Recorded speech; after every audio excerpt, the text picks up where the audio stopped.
ketika ada terang itu datang, biarlah kita juga tidak kabur, melainkan kita sujud memohon pengampunan Tuhan. Kalau kita kabur dari kebenaran, kita cari pembenaran, ini menuju kepada kebinasaan. Tetapi biarlah terang yang adalah kebenaran itu ketika datang menerangi kita, hendaklah kita tunduk, hendaklah kita mengakui, sehingga kita tidak menjadi pembenar, tetapi kembali kepada kebenaran. Ini poin penting saya pada malam hari ini. Biar kita merefleksi baik-baik hidup kita, sehingga kita dalam hidup kembali kepada kebenaran, mengakui Kristus, mengakui dosa kita di hadapan Tuhan, dan tidak cari pembenaran, yang berarti kita kabur dari kebenaran itu sendiri.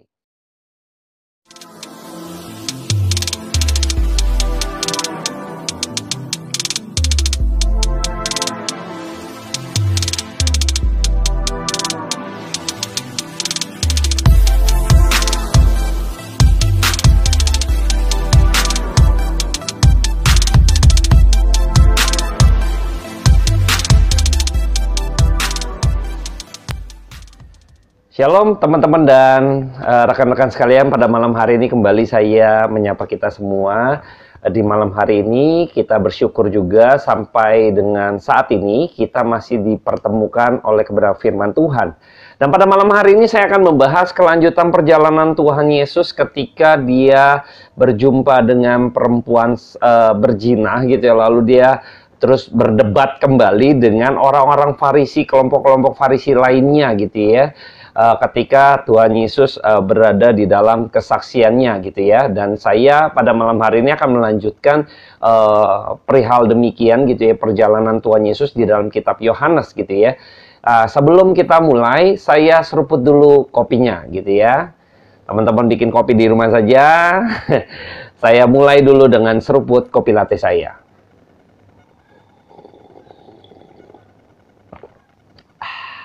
Teman-teman bisa bikin sendiri ya, jadi tetap di rumah saja karena emang pada saat ini pandemik juga masih belum bisa kita redam gitu ya. Tetapi kebenaran firman Tuhan biarlah terus menguatkan kita, menghangatkan kita, dan terlebih lagi biarlah kerinduan daripada Roh Kudus yang dicurahkan, Roh Kudus yang dicurahkan bagi setiap kita dalam kerinduan kita terus tidak pernah padam gitu ya untuk mau belajar firman Tuhan. Baik, saya akan berdoa terlebih dahulu buat setiap kita.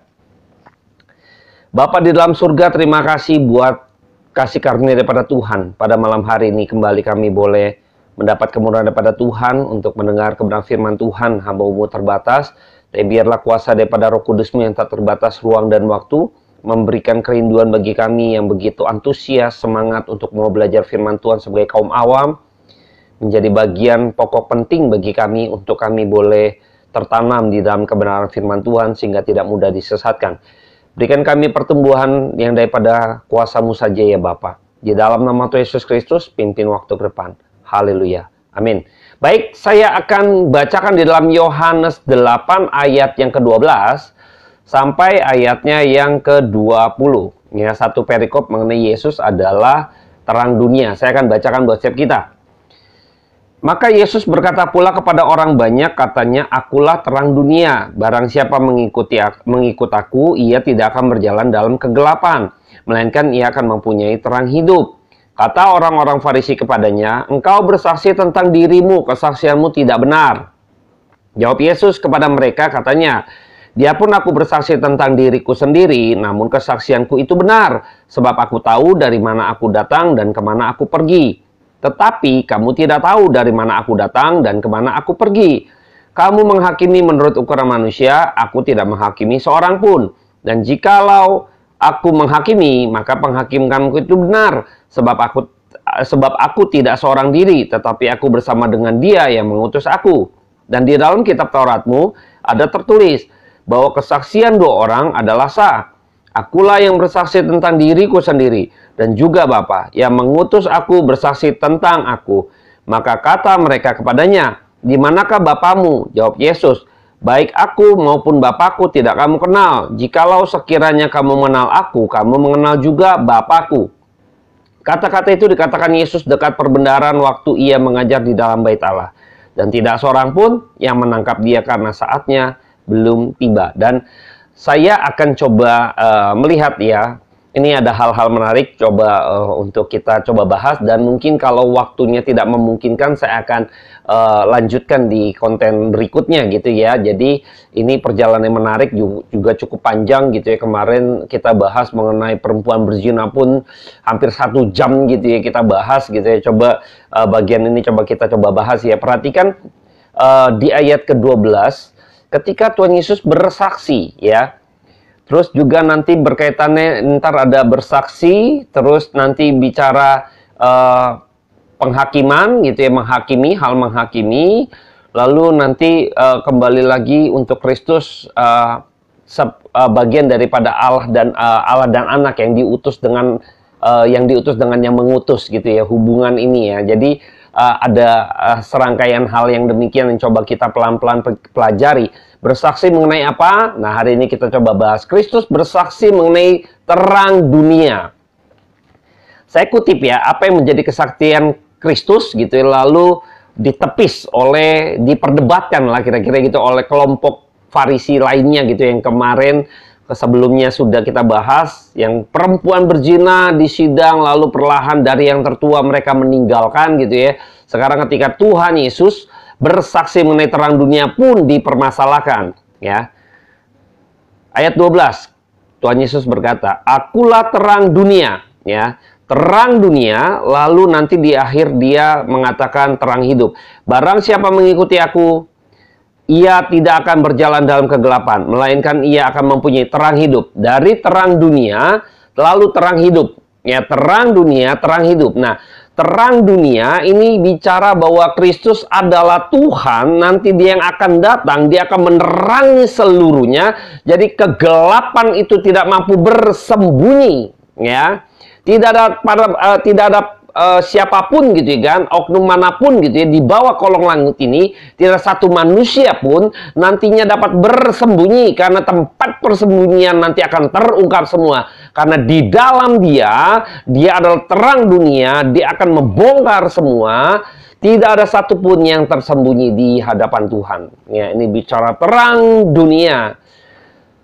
Setuju nggak setuju gitu kan, mau ngaku nggak ngaku gitu kan, mau ikutin nggak ikutin ya, Tuhan Yesus itu nanti datang gitu kan sebagai Allah yang hidup ya. Dia bersaksi, "Aku adalah terang dunia, aku adalah terang dunia," ya, sama seperti matahari. Tidak ada satupun wilayah bumi ini yang tidak diterangi oleh matahari ya. Jadi matahari penggambaran daripada Kristus, terang Kristus. Tidak ada satupun manusia di bawah kolong langit ini yang nanti dapat bersembunyi dari terang Kristus ya. Tidak ada satupun ya. Nah, jadi ini hal yang menarik nanti kaitan dengan menghakimi, penghakiman dan lain sebagainya ya. Dari terang dunia menuju kepada terang hidup. Ya, terang hidup. Nah, saya coba memberikan satu analogi saja, sebuah cerita gitu ya. Manusia ketika jatuh dalam dosa gitu ya, manusia sudah tak berdaya lagi. Maka manusia ini berada di dalam kegelapan ya, berada di dalam kegelapan.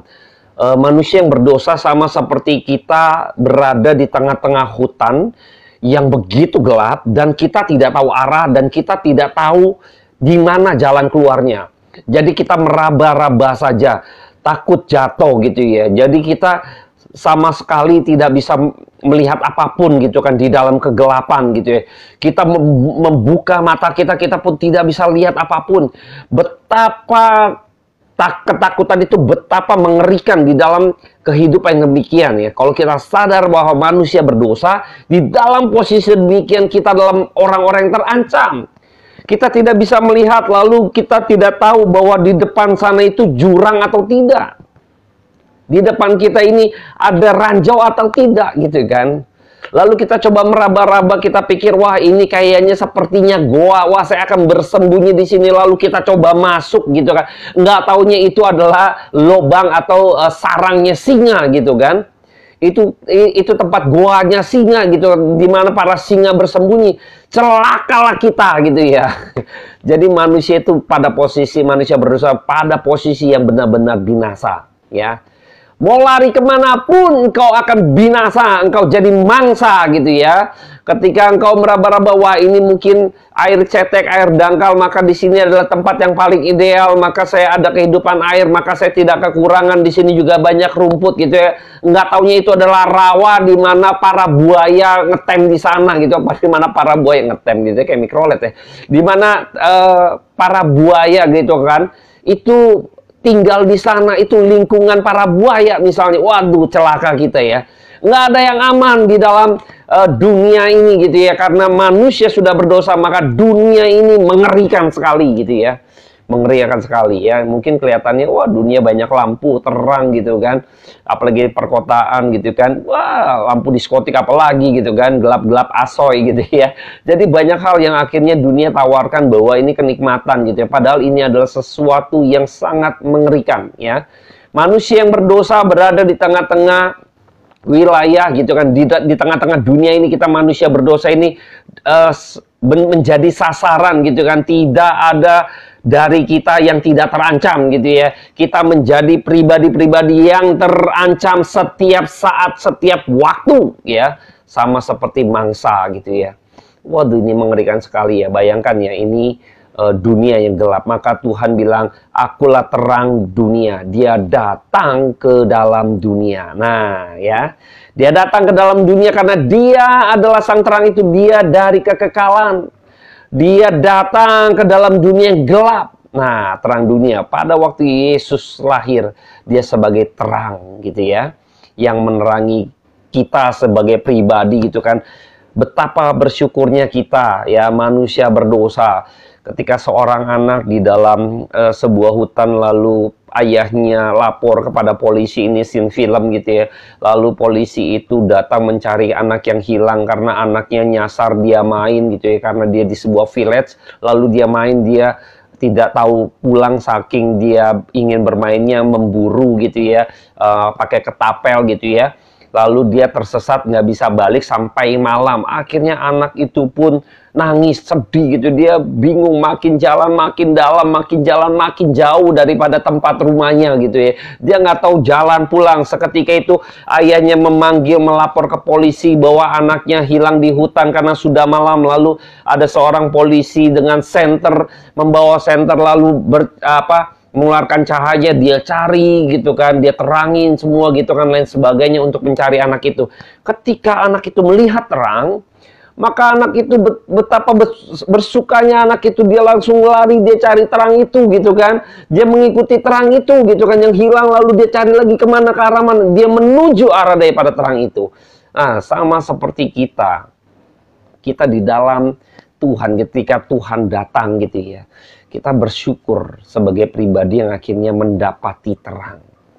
Ya, mendapati terang. Maka ketika kita bicara umat pilihan gitu ya, kita bersyukur kita diterangi. Maka dari terang dunia nanti kepada terang hidup. Ya, terang dunia kepada terang hidup. Jadi terang itu yang akhirnya menuntun kita, yang memberikan kita hidup gitu ya. Akhirnya kita bisa lolos, kita tidak binasa karena terang itu membimbing kita, menuntun kita sehingga kita tidak tersesat, membawa kita kembali pulang. Menarik ya, sama seperti anak kecil yang tadi. Dia mengikuti terang itu dan akhirnya terang itu begitu makin dekat gitu kan. Akhirnya dia bisa lihat polisi itu menemukan anak ini dan ayahnya bersuka cita. Anak ini bisa kembali pulang. Sama seperti Kristus ketika dia datang turun. Dia sebagai terang dunia. Dia akan berkaitan dengan nanti menghakimi gitu ya. Hakim menghakimi gitu ya kan. Hari penghakiman nanti ke depannya ya. Nanti saya bahas dulu di sini terang dunia kepada terang hidup. Terang yang datang itu di tengah-tengah dunia yang gelap. Lalu terang ini yang membawa kita kepada terang, kepada hidup yang kekal. Yang dimana ketika Anda dan saya mengikuti terang tersebut, maka kita tidak menjadi pribadi yang dibinasakan. Kenapa? Karena terang itu akan membawa kita, sehingga mangsa pun takut karena ada terang itu. Yang takut itu adalah pemangsa, penjahat, pencuri kalau terang ya, karena ketahuan. Jadi ketika terang datang, justru yang kabur adalah yang jahat. ya. Waktu terang datang, misalnya ada polisi datang gitu ya. Kalau misalnya Anda dan saya menjadi korban perampokan misalnya gitu ya. Lalu di tengah kegelapan kota misalnya gitu kan, di terowongan apa gitu misalnya. Wah, udah gelap jalan malam gitu kan, tidak ada seorang pun, lalu kita dianiaya, kita mau dirampok, lalu ketika lihat dengar ada mobil polisi nyala lampunya, wah dia takut. Yang kabur itu ya, yang kabur menjauh dari terang itu adalah pencuri atau penjahatnya.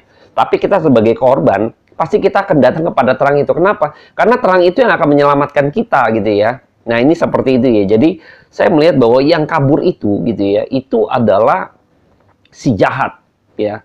Yang kabur itu lari daripada terang itu si jahat ya. Tapi jangan pikir gitu ya. Terang yang jahat itu mampu bersembunyi, enggak. Makanya terang dunia nanti kepada terang hidup ya. Terang dunia nih. Tidak ada yang bisa bersembunyi nantinya.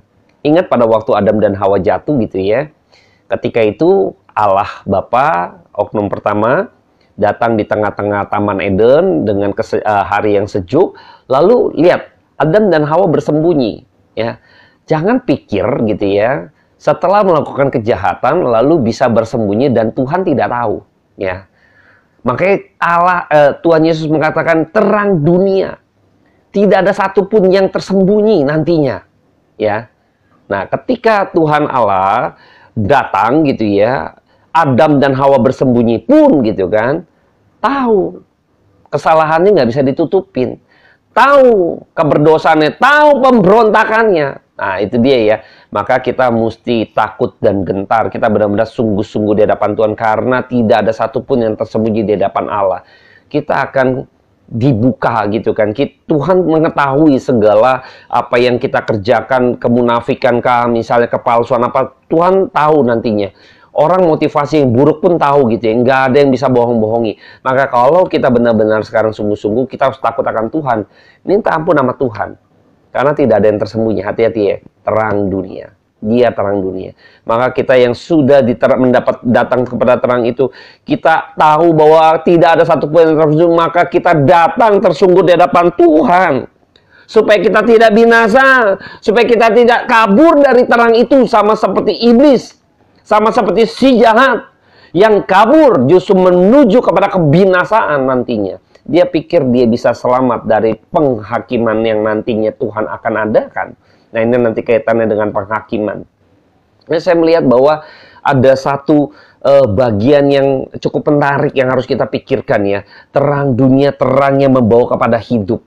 Ya, kita pribadi yang akhirnya sekarang sudah dituntun keluar dari kebinasaan melalui terang Kristus. Maka kita mesti sekarang sungguh-sungguh hidup di hadapan Tuhan, memohon belas kasihan daripada Tuhan, memohon pengampunan Tuhan karena tahu Tuhan itu tidak bisa dibohongin.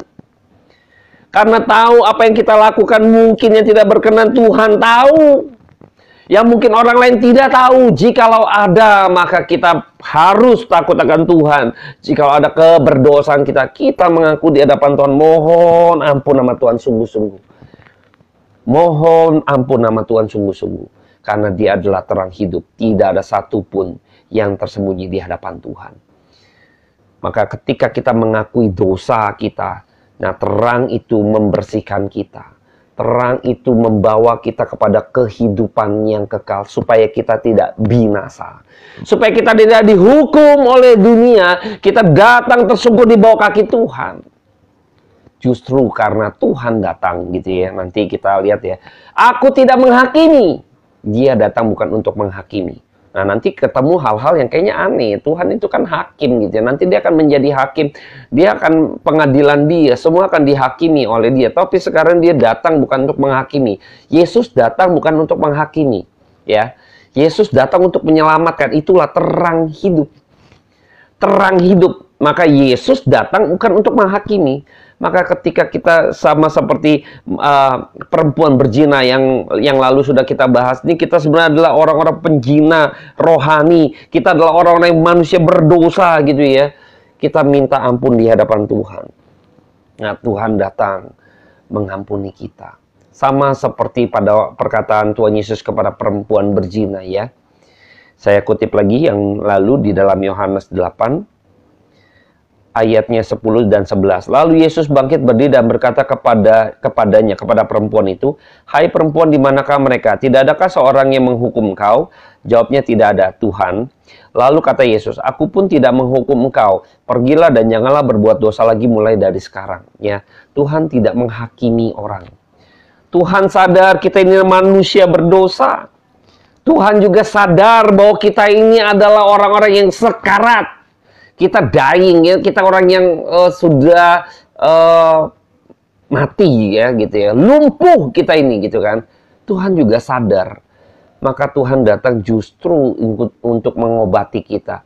Kristus datang membawa obat, dia ingin mengobati kita yang sudah terluka, kita yang dihajar oleh serigala, kita yang dihajar oleh singa, kita kabur pun, kita masih dikejar oleh burung gitu kan, gagak, entah burung apapun yang binatang buas lainnya seperti di tengah-tengah hutan gitu ya. Kita lumpuh, tidak ada tempat untuk kita berlindung, tidak ada tempat untuk kita bisa selamat. Kita sebagai mangsanya gitu ya. Waduh, ini menarik ya. Sadar ya bahwa kita manusia berdosa ini pasti dihajar terus oleh si jahat. Tidak pernah puas dia. Dia akan terus membawa kita kepada binasaan. Kita bersyukur pada malam hari ini kita mengerti terang dunia dan terang hidup. Biarlah kita benar-benar sungguh-sungguh menyelami bahwa hidup kita ini, kalau tanpa terang itu, kita ini menuju kepada kebinasaan. Nah, ketika Kristus datang bukan untuk menghakimi, karena dia membawa obat, dia membalut luka kita, dia memulihkan kehidupan kita, sehingga kita dibawa pulang. Kita dibawa kembali pulang kepada rumah Bapa gitu ya. Sama seperti tadi, cerita anak kecil tadi dalam satu scene film ya. Kembali pulang tahu jalannya. Dia kembali ke pelukan bapaknya, kepada pelukan ayahnya. Oleh karena terang itu menuntun dia keluar dari hutan yang gelap gulita itu, yang menyesatkan dia. Ya, yang dimana dia tersesat. Sekarang kita tahu jalan pulangnya. Kenapa? Karena Kristus pernah lahir di tengah-tengah dunia ini. Karena sang terang itu turun di dalam dunia ini. Maka kita bisa memiliki jalan untuk kembali kepada rumah Bapa. Melalui siapa? Melalui Kristus. Di dalam Kristus. Kristus ada terang itu. Maka kita harus menuju mengikuti terang itu. Sehingga kita bisa kembali kepada Tuhan. Kepada Bapa di surga. Inilah kehidupan yang kembali dihidupkan di dalam terang yang membawa hidup tadi ya. Ini menarik. Saya berharap kita benar-benar hidup kita sungguh-sungguh. Pada kesempatan ini saya rindu bahwa teman-teman juga mau mengakui dosa-dosa kita di hadapan Tuhan. Karena tidak ada satupun yang tersembunyi. Sadar kita manusia berdosa. Justru karena keberdosaan kita dia mau datang. Maka pada malam hari ini saya rindu bahwa teman-teman, yuk engkau berlutut di hadapan Tuhan. Yuk kita mengakui dosa kita di hadapan Tuhan. Justru karena itulah Tuhan datang. Supaya kita bisa, pekerjaan Roh Kudus itu membuat kita sadar bahwa kita manusia berdosa. Inilah terang itu. Roh Kudus datang untuk menyadarkan kita, menginsafkan kita dari dosa kita. Maka kita harus mengakui dosa-dosa kita. Saya berharap kita juga mau belajar ya. Bahwa dia itu terang dunia. Dan suatu kali nanti kita harus bertanggung jawab atas setiap apa yang kita kerjakan, yang kita lakukan. Saya berharap malam hari ini kita mau jujur di hadapan Tuhan. Membongkar kembali hal yang tersembunyi. Mungkin orang lain nggak tahu. Anda sendiri yang tahu. Mungkin saudara, kiri kanan, teman-teman dekat, ayah, ibu, bahkan gitu kan, keluarga inti pun tidak tahu. Tapi ingat Tuhan tahu. Biar pada malam hari ini kita mau mengakui dosa kita di hadapan Tuhan. Karena dengan demikianlah kita akan menuju kepada kehidupan yang kekal. Jikalau tidak gitu kan, jangan pikir Tuhan tidak tahu. Tuhan tahu, sangat tahu. Saya berharap malam hari ini kita bisa menyadari hal itu. Dan saya coba lanjutkan kembali. Di mana ketika Kristus bersaksi lalu orang Farisi menepis kesaksiannya bahwa dikatakan gini, ayat 13. Engkau bersaksi tentang dirimu, kesaksianmu tidak benar ya.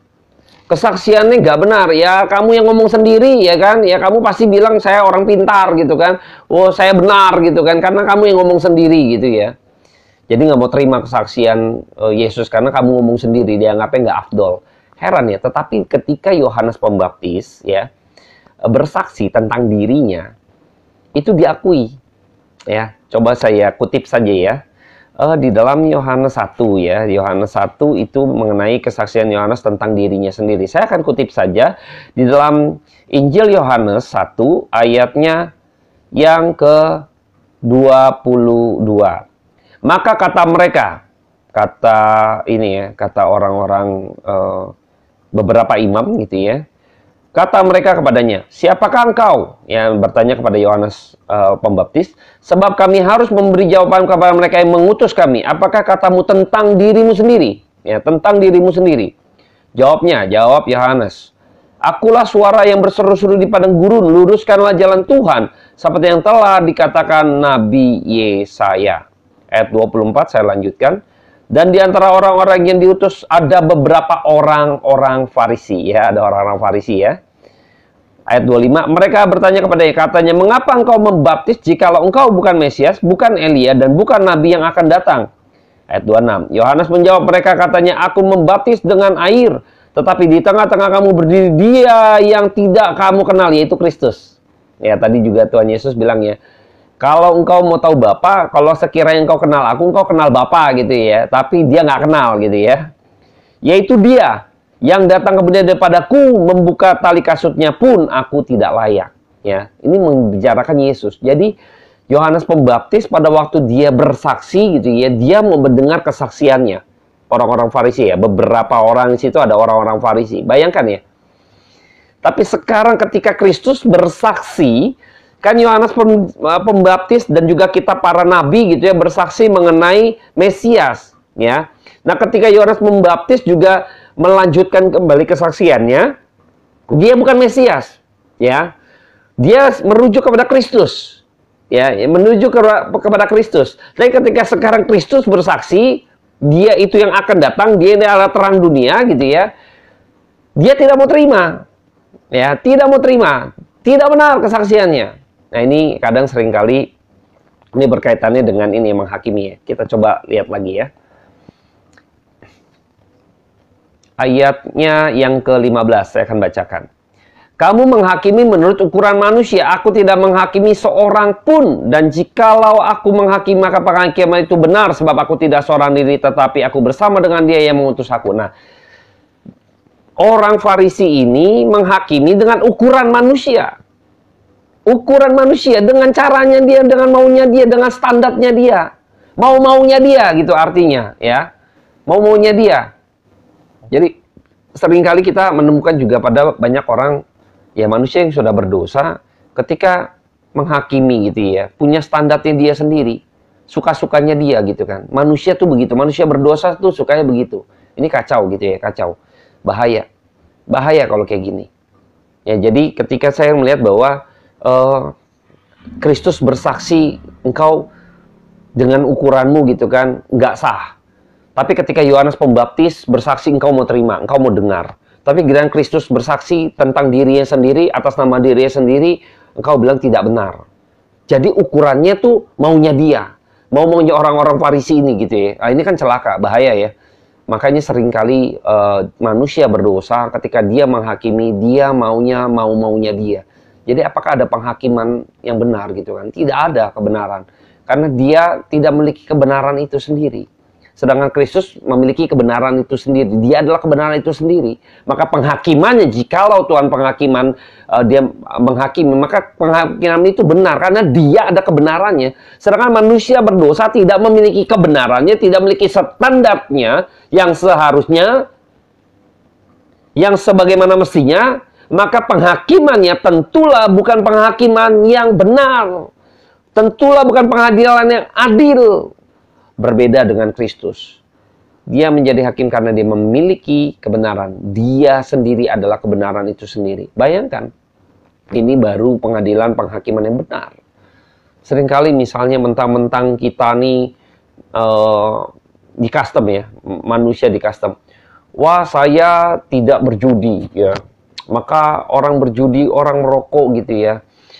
Saya ambil lagi cerita begitu. Wah, ini golongan orang yang pendosa gitu ya. Padahal saya yang ngopi misalnya. bedanya apa gitu kan, candunya kan sama ya kan, gara-gara kopi tidak merusak tubuh kah gitu kan nggak juga gitu ya. Kadang seringkali punya standar karena di custom, disesuaikan dengan saya, supaya saya nggak masuk pun wah ada pengecualian demikian.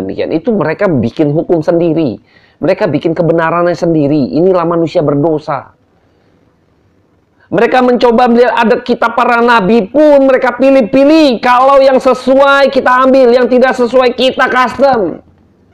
Inilah contoh manusia berdosa. Seringkali di dalam misalnya gereja Tuhan gitu kan, sama kita cari pembenaran diri sebenarnya, karena nggak ada kebenaran dalam diri manusia berdosa. Beda dengan Kristus, dia adalah sang kebenaran, maka dia tidak mendirikan kebenaran sendiri. Dia tidak mencari pembenaran karena dia adalah kebenaran itu sendiri. Berbeda dengan manusia berdosa, ketika kita mencari pembenaran diri karena tidak ada kebenaran dalam diri kita, maka kita banyak alasan gitu ya. Banyak alasan. Inilah, itulah, wah nggak bisa dong, salah ini, wah berdebat gitu kan, mencari pembenaran diri. Makanya pada waktu di konten sebelumnya, waktu perempuan berzina gitu ya, Tuhan balikin lagi dengan cara mereka tipu daya. Dia pikir mau mengelabui Kristus gitu ya. Dia bawa satu kasus, dia bikin pengadilan on the spot gitu ya. Dia pikir mau mempermalukan Kristus. Engkau sebagai hakimnya sekarang. Nggak taunya mereka malu. Pergi dari yang tua satu persatu. Bayangkan ya. Mereka mencari pembenaran sebenarnya. Waktu mereka menghakimi, mengadili, mendirikan pengadilan itu gitu ya. Dia untuk niatnya mencoba cari pembenaran. Tidak untuk mendirikan kebenaran. Tapi Kristus datang, justru dia adalah sang kebenaran. Dia beritahu yang benar seperti apa. Malu kita, berasa diri kita benar. Ternyata kita ini mencari pembenaran diri. Banyak orang seringkali mencari pembenaran diri. Ya, ini ciri orang yang belum sadar bahwa dirinya itu orang berdosa gitu ya. Udah tahu salah, nggak mau minta maaf. Nah, ini pembenaran diri juga ya. Gengsi gitu kan. Nah, ini pembenaran diri juga ya. Mencari pembenaran diri, nggak perlu amat gitu, nggak salah-salah amat, biarin aja. Misalnya kayak gitu. Ini orang yang belum memiliki kesungguhan hati di dalam Tuhan. Kalau kita ada anak-anak Tuhan seperti ini, kadang cukup sedih yang lihat orang-orang kayak gini ya. Sudah tahunan ikut Tuhan tapi nggak ngerti kebenaran firman Tuhan. Dia ada kebenaran Tuhan tapi di custom sama seperti orang-orang Farisi ahli-ahli Taurat. Dia ada kitab Musa di custom sama mereka. Disesuaikan dong. Ya. Aduh, kacau ya. Inilah kebenaran-kebenaran yang akhirnya sudah terdegradasi, sudah tergerus, sudah terkontaminasi. Inilah kebenaran yang didirikan oleh manusia berdosa, berbeda dengan Kristus. Maka kembali saya merujuk kepada bahwa ketika kita tahu bahwa dia adalah sang kebenaran, dia adalah sang terang, mari kita datang pada kebenaran. Jangan cari pembenaran. Tuhan, saya manusia berdosa. Saya tidak mau membela diri saya. Tidak mau, Tuhan, ampuni saya. Saya sudah berdosa di hadapan Tuhan. Akui setiap dosa-dosa kita. Disitulah kita tahu bahwa pekerjaan Roh Kudus begitu leluasa bekerja dalam diri orang berdosa. Mari Anda dan saya berharap kita mau untuk mengakui dosa kita di hadapan Tuhan. Bukan cari pembenaran diri. Jangan. Sama seperti penjahat, iblis, pencuri, penodong, begitu terang datang dia langsung kabur. Dia lempar pisaunya, misalnya dilempar pistolnya, lalu dia bilang, begitu udah lari terus ke gap juga bilang, saya nggak tahu apa-apa Pak. Saya dengar kabur, semua pada kabur juga Pak. Semua pada begitu ya. Begitu ke gap, banyak alasan gitu ya. Banyak alasan. Ini cari pembenaran. Inilah manusia berdosa. Saya berharap Anda dan saya tidak demikian. Dan pada hari ini saya sudahi sampai di sini terlebih dahulu. Nanti kita coba akan lanjutkan. Renungan kita pada malam hari ini yang begitu penting adalah sadar bahwa dia adalah terang dunia. Dia datang untuk menerangi sehingga tidak ada satupun dosa yang dapat disembunyikan di hadapan dia. Nah, ketika kita mengakui dosa kita, hendaklah kita, ketika kita sadar dia tidak ada yang tersembunyi di hadapan Tuhan, maka kita harus sadar dan kita mau sungguh-sungguh dan mengakui dosa kita yang akan membawa kepada hidup. Ya, terang hidup. Menerangi kita sehingga kita sadar kita berdosa dan mengakui. Dan kita butuh Tuhan. Nah, itu yang membawa kita hidup. Bersandar pada terang itu. Ikuti terang itu saat ini. Ketika ada terang itu datang, biarlah kita juga tidak kabur. Melainkan kita sujud memohon pengampunan Tuhan. Kalau kita kabur dari kebenaran, kita cari pembenaran, ini menuju kepada kebinasaan. Tetapi biarlah terang yang adalah kebenaran itu ketika datang menerangi kita, hendaklah kita tunduk, hendaklah kita mengakui, sehingga kita tidak menjadi pembenaran, tetapi kembali kepada kebenaran. Ini poin penting saya pada malam hari ini. Biar kita merefleksi baik-baik hidup kita, sehingga kita dalam hidup kembali kepada kebenaran, mengakui Kristus, mengakui dosa kita di hadapan Tuhan, dan tidak cari pembenaran, yang berarti kita kabur dari kebenaran itu sendiri. Baik, saya akan berdoa buat setiap kita. Tuhan, terima kasih buat malam hari ini yang begitu luar biasa bagi kami, untuk kami nikmati kebenaran firman Tuhan. Hamba-Mu terbatas. Biarlah kuasa daripada firman-Mu memberkati kami dalam setiap waktu ke waktu, Tuhan. Biarlah dalam pergumulan kami, agar kami terus tidak cari pembenaran diri, tapi menuju kepada kebenaran-Mu, kembali kepada kebenaran-Mu, mengakui kami manusia berdosa, mengakui dosa-dosa kami di hadapan-Mu, Tuhan, karena tidak ada satupun yang tersembunyi di hadapan Tuhan. Terima kasih Bapak untuk malam hari ini, jamah setiap hati pribadi lepas pribadi, agar kami boleh datang kepada kebenaran, memohon sujud pengampunan daripada Tuhan.